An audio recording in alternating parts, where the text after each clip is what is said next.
Innocent Kayla Green defends herself against false accusation by a cop. Courtroom shocked. She was just 12 years old, accused of a crime so serious it could ruin her future forever. A necklace worth thousands, a police officer's word, and a courtroom filled with strangers. Everything seemed stacked against her, but as the trial unfolded, cracks began to appear in the story. Evidence didn't add up, and the truth, buried under assumptions and lies, started to surface. What really happened that day? How could a young girl fight back against a system that had already decided her guilt? And what shocking twist left everyone in the courtroom stunned? This is a story you don't want to miss. The courtroom buzzed with hushed conversations, the air thick with tension and curiosity. This was not an ordinary trial, and everyone present knew it. The case had made headlines. 12-year-old black girl accused of jewelry store theft. The headline alone had sparked outrage in some corners of the city and skepticism in others. Yet here they all were, gathered in the imposing chamber of the New York Supreme Court, waiting to see how justice would unfold. At the center of it all sat Kayla Green, a petite girl with her hair braided neatly, wearing a faded school uniform that hung slightly loose on her frame. She sat so still, it was as if she were trying to disappear into the polished wooden chair. Her brown eyes darted around the room, taking in the rows of strangers staring at her, some with sympathy, others with doubt. Her small hands gripped the edge of the table, knuckles white, though she tried to keep her composure. Beside her was Sarah Jones, her attorney, a woman known for her fiery courtroom demeanor and relentless pursuit of justice. Sarah had taken Kayla's case without hesitation, disgusted by the accusations and what she believed was a blatant miscarriage of justice. Sarah adjusted her glasses and leaned close to Kayla, whispering, "Remember what we talked about, sweetheart? Stay calm. The truth is on our side." Kayla nodded slightly, but didn't say a word. She glanced at her parents sitting just behind her. Her mother, Lisa Green, had her hands clasped in prayer, her lips moving silently as tears glistened in her eyes. Her father, Mark Green, sat stoic, his jaw clenched as if holding back every emotion threatening to break free. At the prosecutor's table sat Assistant District Attorney Robert Smith, a tall man with slicked back hair and an air of self-assuredness. Next to him was Officer Kevin Baker, the man who had accused Kayla. He wore his uniform with pride, his chest puffed out as if his mere presence demanded respect. His eyes darted to Kayla occasionally, but there was no remorse in his expression, only resolve. To him, this was an open and shut case. "All rise." The bailiff's voice echoed through the room, signaling the arrival of Judge Susan Wilson, a sharp-eyed woman in her 60s known for her no-nonsense demeanor. The room fell silent as she took her seat at the bench, her gavel tapping lightly against the wood. "This court is now in session," Judge Wilson announced, her voice firm but calm. "We are here today for the case of the People v. Kayla Green. Prosecution, you may proceed with your opening statement." Robert Smith stood, buttoning his suit jacket as he walked to the center of the room. His voice was smooth, practiced, and dripping with confidence. "Ladies and gentlemen of the jury," he began, gesturing to the panel seated off to the side. "Today we are here because a crime was committed. A valuable necklace was stolen from the exclusive Price and Company jewelry store in Manhattan, and while it pains me to say this, the evidence will show that the person responsible is none other than the defendant, Miss Kayla Green." Smith paused, letting the weight of his words hang in the air. He turned slightly, glancing at Kayla with an almost pitying expression, before continuing, "We understand that this case is sensitive due to the defendant's young age, but theft is theft, and no one is above the law. Officer Baker, a decorated member of the NYPD, will testify that he apprehended Miss Green at the scene with the stolen necklace in her possession." Sarah stood next, her movements deliberate as she made her way to the jury. She took a moment to survey the room, letting her presence settle over the courtroom like a quiet storm about to break. "Ladies and gentlemen of the jury," she began, her tone measured and calm. "What you just heard was a carefully crafted story, a story designed to make you believe that a 12-year-old girl, a child, planned and executed a theft from one of the most secure jewelry stores in Manhattan. A story based not on facts, but on assumptions." Sarah turned to the jury, locking eyes with them one by one. "I will show you that Kayla Green is innocent. I will show you how the evidence has been misinterpreted, how bias has clouded judgment, and how the truth has been overshadowed by a haste to convict a young black girl. At the end of this trial, I trust you will see through the cracks in this so-called open and shut case and deliver the justice that Kayla deserves." She returned to her seat, placing a reassuring hand on Kayla's shoulder. "We've got this," she whispered. The prosecution called their first witness, Officer Baker. He strode to the stand confidently, his uniform crisp, his badge gleaming under the courtroom lights. As he raised his right hand to take the oath, Kayla's heart pounded in her chest. This was the man who had accused her, who had turned her world upside down with his words. Sarah watched him closely, her sharp eyes missing nothing. She knew this case was far from over, and she was ready for the fight ahead. The courtroom felt colder now, as if the collective tension of everyone present had drawn the warmth out of the air. Kayla's small hands fidgeted under the table, her fingers twisting together in an endless loop. Every sound seemed amplified: the shuffle of papers, the creak of chairs, the soft murmurs from the gallery. All eyes were now on Officer Kevin Baker as he sat on the witness stand, straight-backed, radiating confidence. Sarah watched him like a hawk, her pen resting idly against her notebook. She wasn't jotting anything down. She had already memorized his report and the details of his testimony. No, she was observing him, noting every subtle gesture, every shift in tone. This was a man who believed himself untouchable, and that belief might just be his undoing. The prosecution began its questioning, with Robert Smith pacing leisurely before the jury. "Officer Baker," Smith began, his voice smooth and steady, "can you please tell the court what happened on the day of the alleged theft?" Baker adjusted his posture slightly, clasping his hands together on the stand. His voice was deep and deliberate, carrying an air of authority that he clearly relished. "Of course," he said. "It was around 3 p.m. on a Saturday. I was patrolling the area near Fifth Avenue when I received a call about a potential shoplifting incident at Price & Company, a high-end jewelry store. When I arrived, the store owner, Mrs. Helen Price, directed me to the suspect, this young girl." He gestured vaguely toward Kayla, his eyes grazing her, as if she were an inanimate object. She was standing near the exit, looking nervous. I approached her and asked if she'd been in the store earlier, and she immediately became defensive. Sarah narrowed her eyes but remained silent, letting the officer continue uninterrupted. "I asked to check her backpack," Baker continued, "and inside, I found the necklace in question, a diamond and sapphire piece valued at over $10,000. At that point, I informed her that she was being detained for suspicion of theft." He paused, glancing toward the jury as if expecting their approval. "She claimed she didn't know how the necklace got there, but the evidence speaks for itself. The necklace was in her possession. I followed proper procedure, took her into custody, and filed my report." Smith nodded, as though the testimony had already sealed the case. "Thank you, Officer Baker. To clarify, did you have any doubts at the time that Miss Green had stolen the necklace?" "None," Baker replied firmly. "Her behavior was suspicious, and the evidence was clear." Smith smiled, stepping back toward his table. "No further questions, Your Honor." Judge Wilson turned her gaze toward Sarah. "Miss Jones, your witness."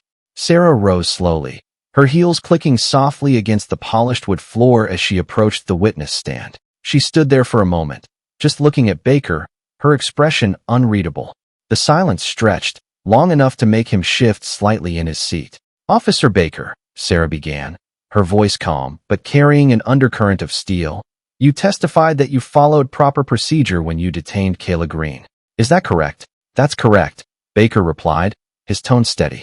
"And part of proper procedure involves turning on your body camera during any interaction with a suspect, does it not?" Baker hesitated for the briefest moment before answering. "Yes, it does." "Then can you explain to the court why your body camera footage from that day conveniently cuts out right before you approach Kayla?" The courtroom buzzed with whispers. Baker's jaw tightened. "It was a technical malfunction," he said, his voice more defensive now. "The equipment isn't perfect." Sarah arched an eyebrow. "A technical malfunction? Interesting. And yet, in the 6 months prior to this incident, your body camera recorded every interaction without issue. Isn't that correct?" "Correct." Smith shot to his feet. "Objection, Your Honor." "Relevance." Sarah turned toward the judge. "Your Honor, this goes to the credibility of the witness and the reliability of his testimony." Judge Wilson nodded. "I'll allow it. Proceed." Sarah turned back to Baker, her gaze unflinching. Officer Baker, let me rephrase. Isn't it true that your body camera has never had a technical malfunction prior to this incident? Baker hesitated again, his fingers gripping the edge of the witness stand. To my knowledge, no. And isn't it also true, Sarah continued, her voice sharpening, that the only record we have of Kayla's alleged suspicious behavior comes from your word? The body camera, which could have provided an unbiased account, conveniently stopped recording. Isn't that correct? Baker's face reddened slightly. The evidence was in her backpack, he snapped. That's all the proof anyone should need. Sarah took a step closer, her voice dropping to a near whisper, forcing the courtroom to lean in. Officer Baker, are you absolutely certain that the necklace was in Kayla's backpack when you searched it? Yes, he said, but his voice lacked the same conviction it had earlier. Let me remind you, officer, Sarah said, her tone icy now. You are under oath, and tampering with evidence or lying about it is a crime. The room was silent, save for the soft scratch of Sarah's pen as she jotted down a note. She stepped back, her eyes still locked on Baker. No further questions, Your Honor, she said, her voice calm and measured. But as she returned to her seat, the tension in the room had shifted. The jury exchanged glances, and for the first time, cracks began to show in the prosecution's case. The courtroom, though crowded, felt eerily quiet. The faint hum of fluorescent lights filled the silence as Officer Baker stepped down from the witness stand, his shoulders stiff, his confidence, which had been unshakable mere moments ago, now seemed fractured. Sarah watched him closely as he returned to his seat beside the prosecutor, her sharp eyes catching the subtle clenching of his jaw. Kayla shifted uncomfortably in her chair, her small frame tense as if she were trying to absorb the weight of the room. Sarah leaned toward her, whispering gently, "You're doing great, Kayla. Just keep breathing. This is far from over." Judge Wilson's gavel tapped lightly against the wooden block, drawing attention back to the bench. "The defense may call its next witness," she announced, her voice calm but firm. Sarah stood and straightened her blazer, her movements deliberate. Every step she took toward the center of the room was measured, commanding attention without a single word. She turned to the jury, her expression serious but composed. "Your Honor," she began, addressing Judge Wilson before turning back to the jury. "The defense calls Helen Price, owner of Price and Company Jewelry Store, to the stand." There was a faint murmur in the gallery as Helen Price, a tall, impeccably dressed woman in her late 50s, made her way to the witness stand. Her tailored suit and pearl necklace spoke of wealth and sophistication, and her carefully styled silver hair gave her an air of authority. She adjusted her glasses as she took her seat, her expression unreadable. "Mrs. Price," Sarah began, her tone polite but probing. "Thank you for joining us today. Can you please confirm your role at Price and Company Jewelry Store?" Helen nodded, her voice steady but clipped. "I am the owner and manager of the store. I've run the business for over 30 years. And you were present on the day of the alleged theft?" Sarah asked. "Yes, I was," Helen replied, her tone firm. "Can you walk us through what you witnessed that day?" Helen hesitated for a moment, glancing at Baker before answering. "I saw the girl, Kayla, enter the store. She was looking at some of the pieces in the front display. She didn't touch anything, but she seemed hesitant." Sarah's eyebrows lifted lightly. "Hesitant in what way?" "Well," Helen said, shifting in her seat.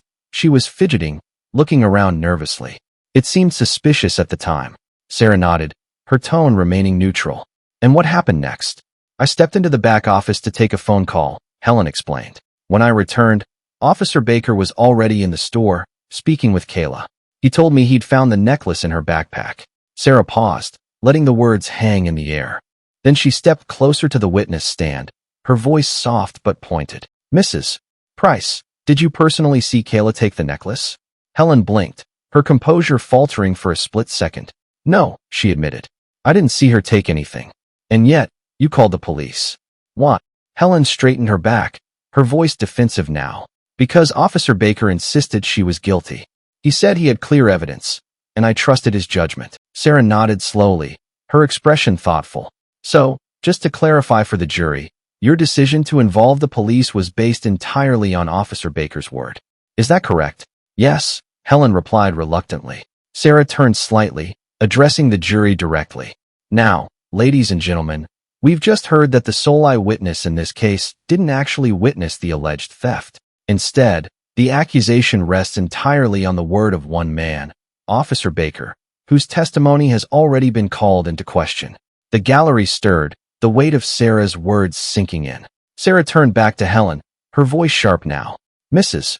Price, are you aware that security footage from a nearby store shows another child running out of Price and Company at the time of the incident? Helen's eyes widened, her carefully composed facade cracking. No, she said, her voice barely above a whisper. Sarah held up a printed still frame from the footage, walking toward the jury to show them. The image was grainy but clear enough to depict a child, older and slightly taller than Kayla, sprinting out of the jewelry store's entrance. The child's hoodie obscured their face, but the resemblance to Kayla's uniform was unmistakable. This is the individual captured on camera fleeing the scene, Sarah said, her voice rising slightly for emphasis. Not Kayla Green. Helen looked stunned, her hands gripping the edge of the witness stand. I didn't know, she stammered. No further questions, Your Honor, Sarah said, her tone firm. She returned to her seat, casting a quick glance at Kayla, who was staring down at her lap, her small hands trembling. Sarah gently placed a hand on Kayla's shoulder, giving it a reassuring squeeze. Judge Wilson addressed the court. The jury will take a short recess while the next piece of evidence is prepared. As the jury filed out of the room, the tension in the courtroom remained palpable. Baker avoided eye contact with anyone, his face pale. The gallery buzzed with whispered conversations, speculation, and doubt rippling through the room like a tide. Kayla's mother leaned forward, her voice trembling as she whispered to Sarah, "Do you think it's enough?" Sarah turned, her expression calm but resolute. "It's a start. The truth always has a way of coming out, and when it does, they'll wish they'd never doubted her." Kayla glanced up at Sarah, her brown eyes glistening with unshed tears.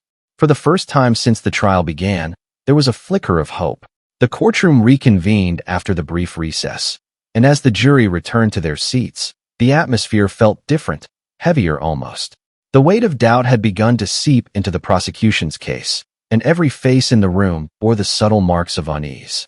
The gallery whispered in hushed tones, though a stern glare from Judge Wilson quickly silenced the crowd. "All rise," the bailiff announced, as Judge Wilson took her place at the bench once again. She surveyed the room, her sharp gaze settling briefly on both tables before tapping her gavel. "This court is back in session," she declared. "Defense, you may proceed." Sarah Cole rose slowly, her every movement deliberate as she approached the center of the room. Her calm demeanor exuded confidence, though her mind was sharp and alert, calculating every step of her strategy. She turned toward the jury, her voice clear and steady. "Ladies and gentlemen, we've seen evidence today that calls into question the foundation of the prosecution's case. But there's more to this story, much more." The defense calls Frank Lewis, an expert in forensic video analysis, to the stand. A tall, bespectacled man in his 40s made his way to the witness stand, carrying a laptop and a folder filled with documents. He moved with quiet confidence, setting his materials down carefully before raising his right hand to take the oath. Once seated, Sarah began. "Mr. Lewis, can you please state your credentials for the court?" Lewis adjusted his glasses, his voice professional yet approachable. "I've been a forensic video analyst for over 15 years, specializing in enhancing and authenticating video footage for legal cases. I've worked on cases at both the state and federal levels, including high-profile investigations." Sarah nodded. "And were you provided with the original footage from the nearby security camera, the one showing an individual fleeing the jewelry store?" "Yes, I was," Lewis confirmed. "Can you describe your findings?" Lewis opened his laptop and connected it to the courtroom's display system. The monitor lit up, showing the grainy security footage from earlier, but this time, it had been enhanced. The figure running from the store was now slightly clearer. The hoodie and baggy jeans were still present, but subtle details began to emerge. "As you can see," Lewis explained, using a laser pointer to highlight specific features, "the individual in the footage is not Kayla Green. Based on their height and build, they are approximately 4 inches taller and appear to be older, likely a teenager or young adult." The courtroom murmured in surprise, prompting Judge Wilson to tap her gavel for order. Lewis continued. "Furthermore, I analyzed the timestamp and cross-referenced it with the store's internal footage provided by the prosecution. There's a clear discrepancy between the two. This individual exits the store before Officer Baker even arrives, meaning the necklace was already taken from the premises when Kayla was approached. Sarah allowed the weight of Lewis's statement to settle over the room before speaking again. Thank you, Mr. Lewis. One more question. In your professional opinion, is there any evidence linking Kayla Green to the theft? Lewis shook his head firmly. None whatsoever. The evidence suggests she was mistakenly identified and wrongfully accused. Thank you, Sarah said, turning to Judge Wilson. No further questions. Smith stood, his expression tight as he approached the stand. His tone was clipped, his frustration barely concealed. Mr. Lewis, is it possible that this footage has been altered or tampered with in any way? No, it's not, Lewis replied calmly. I verified its authenticity before conducting my analysis. The metadata confirms it has not been edited. Smith frowned, but didn't press further. He returned to his seat, clearly unsettled. As Lewis stepped down from the stand, Sarah called her final witness, Officer Linda Gomez, a former colleague of Baker. The gallery stirred at this unexpected move, and even Baker seemed caught off guard, his expression darkening as Gomez entered the courtroom. Officer Gomez, a middle-aged woman with a no-nonsense demeanor, took the stand. Her NYPD badge gleamed against her uniform, though her posture suggested she was wary of what lay ahead. Officer Gomez, Sarah began. How long have you worked with the NYPD? 15 years, Gomez replied. I served alongside Officer Baker for 3 of those years. And in your time working with him, did you ever witness any behavior that gave you pause?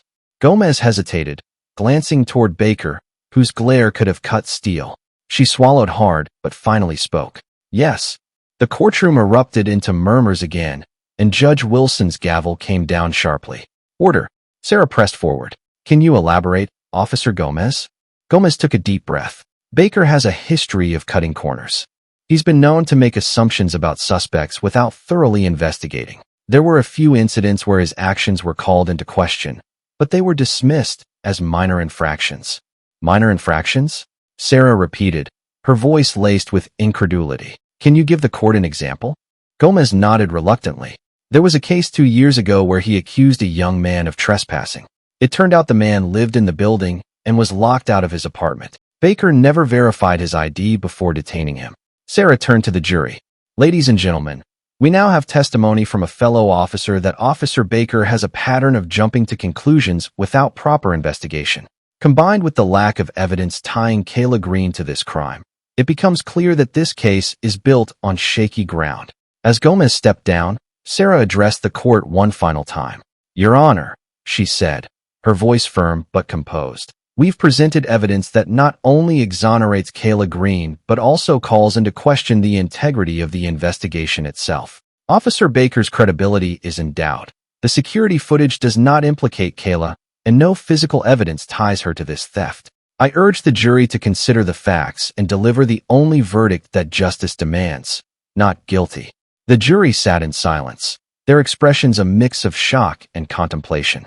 Baker, now visibly agitated, leaned toward Smith, whispering furiously, but the damage was done. The cracks in the prosecution's case had widened into an undeniable chasm, and the weight of their mistakes was finally coming to bear. The courtroom was still, the kind of silence that presses down on your chest like a heavy weight. Even the whispers and murmurs that had rippled through the earlier proceedings were gone. Everyone in the room, from the jury to the spectators in the gallery, seemed to be holding their breath. The tension was almost unbearable, like the moment before a thunderstorm breaks, the oppressive quiet. Kayla sat motionless, her small hands clenched in her lap. Her mother, Lisa, leaned forward on the bench behind her, silently mouthing a prayer, while Mark, her father, kept his eyes fixed on the jury box, his jaw tight. Sarah Jones remained calm, her hands resting lightly on the table, though her mind was racing. She knew they had done enough to create doubt, but was it enough to counter the biases that hung in the air like an unspoken truth? Judge Wilson, seated at the bench, cleared her throat, breaking the silence. Ladies and gentlemen of the jury, you've heard the arguments, reviewed the evidence, and listened to the testimonies. The fate of this case now rests in your hands. You are dismissed to deliberate. The jury began to rise, but one juror, an older white man seated on the far left, lingered for a moment, his gaze resting on Kayla. His expression softened slightly, but he said nothing as he followed the others out of the room. The Greens, Sarah, and the rest of the courtroom waited in a kind of suspended animation. Time dragged, as though the clock itself had slowed, each tick echoing louder than the last.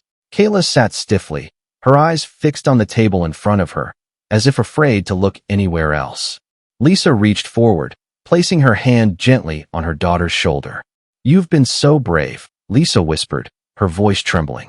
"No matter what happens, you're my hero, Kayla." Kayla didn't respond, but she reached up to hold her mother's hand, clinging to it like a lifeline. Sarah glanced over at the Greens, her usual confidence now tempered with the weight of uncertainty. She had done everything she could, exposed Baker's lies, dismantled the prosecution's evidence, and presented the truth. But she knew that even the truth wasn't always enough in a system that often leaned toward presumption over fairness.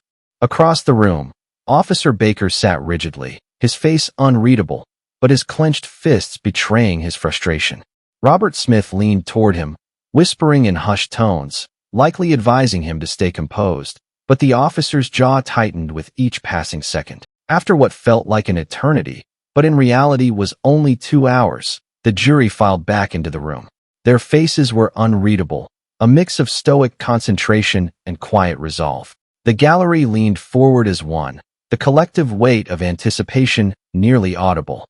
"All rise," the bailiff called, prompting everyone to stand as Judge Wilson re-entered the courtroom. She sat down and gestured for everyone else to follow suit. Once the room settled, she turned to the jury foreperson, a middle-aged woman in a navy blazer who held the slip of paper containing their decision. "Have you reached a verdict?" Judge Wilson asked. The foreperson stood, her face composed but serious. "We have, Your Honor." She handed the slip of paper to the bailiff, who brought it to the judge. The room was so quiet that the sound of the paper being unfolded seemed almost deafening. Judge Wilson's eyes scanned the verdict, her expression giving away nothing. "Will the defendant please rise?" the judge announced. Kayla stood shakily, Sarah's steady hand on her shoulder for support. Lisa clutched Mark's hand behind her, her lips moving silently in prayer. Judge Wilson returned the slip of paper to the foreperson. "Please read the verdict." The foreperson cleared her throat, her voice steady but soft. "In the case of the People v. Kayla Green, we, the jury, find the defendant not guilty." For a moment, it was as though the words didn't register. The room remained frozen, the silence so thick it felt as though it would never break. And then, all at once, the tension snapped. Lisa let out a choked sob, covering her face as tears streamed down her cheeks. Mark's stoicism crumbled as he pulled his wife into a tight embrace. Kayla stood frozen, her eyes wide with disbelief, before she turned to Sarah, who knelt to her level. "You did it, Kayla," Sarah said softly, her own voice thick with emotion. "You told the truth, and justice won today." Kayla nodded slowly, her lips trembling as tears finally spilled over. She threw her arms around Sarah, clinging to her like a lifeline. But the moment of relief was interrupted as Judge Wilson spoke again, her tone now sharper, directed at the prosecution table. "Before this court adjourns, I want to address Officer Baker."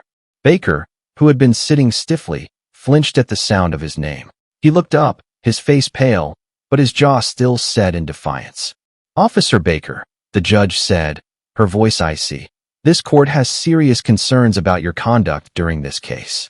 The inconsistencies in your testimony, the unexplained tampering with your body camera, and your failure to properly investigate the incident have not gone unnoticed." She leaned forward slightly, her piercing gaze locked on him. "You've undermined the integrity of the justice system and nearly ruined the life of an innocent child. Your actions will not go unexamined. I am recommending a full review of your conduct to the Internal Affairs Bureau." The gallery erupted in murmurs again, this time louder and tinged with outrage. Baker's face turned an alarming shade of red as he slumped back in his chair, his once imposing confidence now reduced to ashes. "And to the Greens," Judge Wilson said, her tone softening as she turned to Kayla and her family. "I deeply regret that you were put through this ordeal. This court failed you, and I hope today marks the beginning of healing for your family." Lisa nodded through her tears, her voice too choked to respond. Mark simply tightened his hold on his wife and daughter, as though afraid to let them go. The scene outside the courthouse was chaotic as reporters swarmed the greens, but Sarah shielded Kayla from the flashing cameras and intrusive questions. They moved quickly to their waiting car, the door slamming shut to block out the noise. Inside the quiet of the car, Kayla finally spoke, her voice barely above a whisper. "Mom, Dad, am I really free now?" Mark turned to his daughter, his expression softening as he placed a hand on her cheek. "You've always been free, baby. You just had to remind the world of that." Kayla smiled faintly, the weight of the last few weeks still heavy but beginning to lift. And as the car pulled away from the courthouse, she stared out the window, watching the city blur past. For the first time in weeks, she felt something she hadn't dared to hope for: peace. The Green family sat together in the quiet sanctuary of their small living room, the dim glow of a single lamp casting soft shadows on the walls. The echoes of the courtroom still lingered in their minds, but for the first time in weeks, there was no tension, only the kind of exhaustion that comes from surviving a storm. Kayla sat curled up on the couch, her knees tucked under her chin as she clutched a warm cup of tea her mother had made for her. The steam swirled lazily upward, and for a moment, she simply stared into it, letting its warmth seep into her hands. Lisa sat beside her, gently running her fingers through her daughter's hair, a soothing motion she hadn't done in years, but now felt like a lifeline for both of them. "You okay, baby?" Lisa asked softly, breaking the silence. Kayla nodded but didn't look up. "I think so," she whispered. Her voice was small, as though she wasn't sure she believed it yet. Mark, sitting across from them in his worn armchair, leaned forward, his elbows resting on his knees. "You don't have to be okay yet," he said, his voice steady but gentle. "What happened to you, to all of us? It's going to take time to process, and that's okay." Lisa glanced at him, her eyes meeting his, and for a moment, no words were needed. They had weathered the storm together, but they both knew the scars it left behind would take longer to heal. A knock at the door broke the quiet, and Lisa rose to answer it. When she opened it, Sarah Jones stood there, holding a small bouquet of sunflowers and wearing the faintest trace of a smile. "I hope I'm not interrupting," Sarah said, her voice warm but slightly hesitant. "Of course not," Lisa replied, stepping aside to let her in. "Please, come in. You've done so much for us. You're always welcome here." Sarah entered, handing Lisa the flowers before turning her attention to Kayla. She crouched down beside the couch, her eyes level with the young girl's. "How are you holding up, champ?" Sarah asked softly. Kayla shrugged, her fingers tightening slightly around the mug. "It still feels weird," she admitted. "Like it didn't really happen, but it also did." Sarah nodded, her expression understanding. "That's normal. What you went through wasn't fair, and it's going to take time to feel like yourself again. But you're stronger than you think, Kayla. You proved that to everyone." Kayla looked at her for a long moment, her eyes searching Sarah's face. Finally, she whispered, "Thank you for believing me when nobody else did." Sarah's smile widened, and she reached out to gently squeeze Kayla's shoulder. "You didn't need me to believe in you. You already knew the truth. I just helped make sure everyone else saw it, too." The adults moved to the kitchen table, giving Kayla a little space to herself. Mark poured Sarah a cup of tea, and they sat in a quiet circle, the weight of the recent weeks still present but less suffocating. "I don't know how we'll ever repay you," Lisa said, her voice filled with gratitude. "You saved our family." Sarah shook her head, setting her mug down. "You don't need to repay me. What happened to Kayla, what happens to so many kids like her, should never have happened in the first place. That's why I took this case, because no one should ever have to fight this hard just to prove their innocence." Mark's brow furrowed, his voice tinged with anger. "But why did it happen?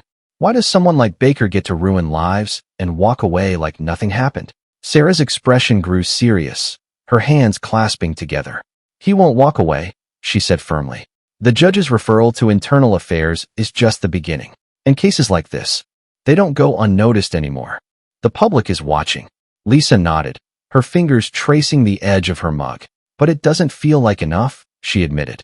"He could have destroyed Kayla's life, our lives, and for what? Because of how she looks." Sarah didn't answer immediately. She looked toward the living room, where Kayla sat quietly on the couch, the glow of the lamp highlighting her young, thoughtful face. "You're right," Sarah said finally. "It's not enough, but it's a start. And sometimes, change starts with one voice, one case, one person who refuses to stay silent." Kayla's bravery today, It's bigger than this case. It's the kind of story that can inspire others to stand up, to demand better. Later that evening, as Sarah prepared to leave, Kayla surprised everyone by walking up to her near the door. She was still small, still quiet, but there was a spark in her eyes that hadn't been there before. "Miss Jones," she said softly. Sarah turned, crouching slightly to meet her gaze. "Yes, Kayla. When I grow up, I want to be like you," Kayla said, her voice trembling slightly, but full of determination. "I want to help people. I don't want anyone to feel like I did." Sarah's throat tightened, and for a moment, she couldn't speak. Finally, she smiled, her voice warm and full of pride. "You already are, Kayla. Don't ever forget that." Kayla nodded, and for the first time in days, her smile reached her eyes. As Sarah drove away that night, the city lights flickering through her car window, she thought about everything the Greens had endured. The road to justice had been long, and there were still battles to be fought, but tonight felt like a small victory, not just for Kayla, but for something bigger. In the Green household, as the family began to settle in for the night, a quiet peace began to take root. They didn't know what the future held, but for now, they were together, and together, they were stronger than anything the world could throw at them. In her bedroom, Kayla sat at her desk, a notebook open in front of her. She picked up a pencil and began to write, her small, neat handwriting filling the page. "Dear Miss Jones," she began, "I promise I'll make you proud." The spark of hope had grown into a flame, and though the storm had passed, its lessons would stay with them forever. The days following the trial passed quietly in the Green household, yet the world outside their doors seemed anything but. Kayla's case had sparked conversations far beyond the courtroom. It was on local news stations, in newspapers, and even discussed on social media, though Lisa and Mark shielded Kayla from most of it. They wanted her to focus on being a child again, to reclaim the part of her life that the ordeal had momentarily stolen. Kayla spent her first days of freedom cautiously. She didn't run to the park with her friends or hop on her bike to explore the neighborhood.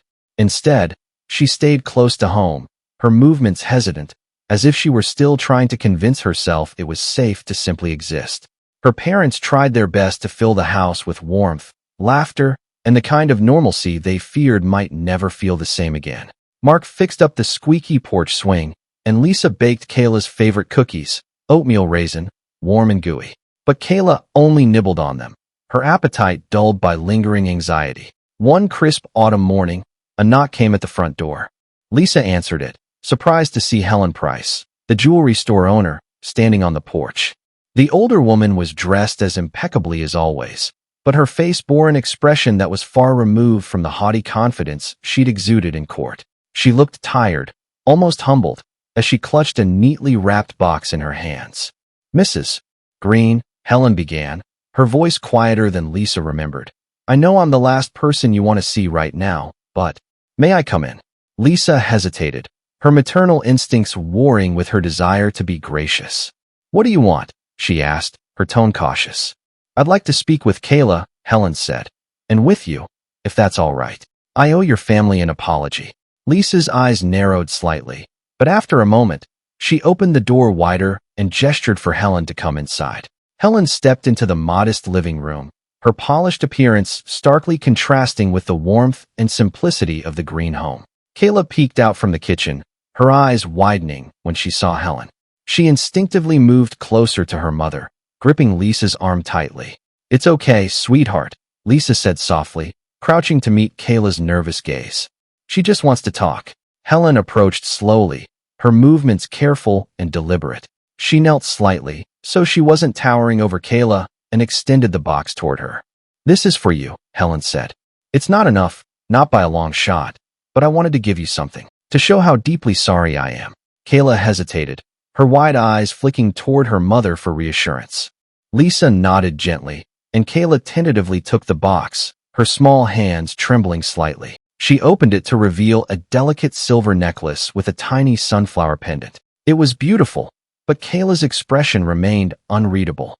"I didn't believe you," Helen admitted, her voice thick with regret. "And that was wrong. I let my assumptions cloud my judgment, and because of that, you and your family suffered. I've spent the last few days thinking about what I could have done differently, and the truth is, I should have trusted you from the start." Kayla looked down at the necklace, her finger brushing over the smooth silver surface. "Why didn't you?" she asked softly, her voice barely audible. Helen's breath caught, and she seemed to struggle for words. I don't have a good answer," she said finally.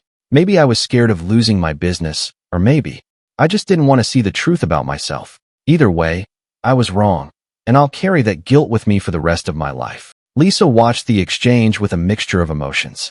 Part of her wanted to ask Helen to leave, to tell her that no apology could undo the harm she'd caused. But another part of her, the part that wanted to teach Kayla about grace and resilience, stayed silent, allowing the moment to unfold. Kayla looked up at Helen, her young face filled with a quiet wisdom far beyond her years. "It still hurts," she said honestly, "but I forgive you." Helen blinked rapidly, her eyes glistening with unshed tears. "Thank you," she whispered.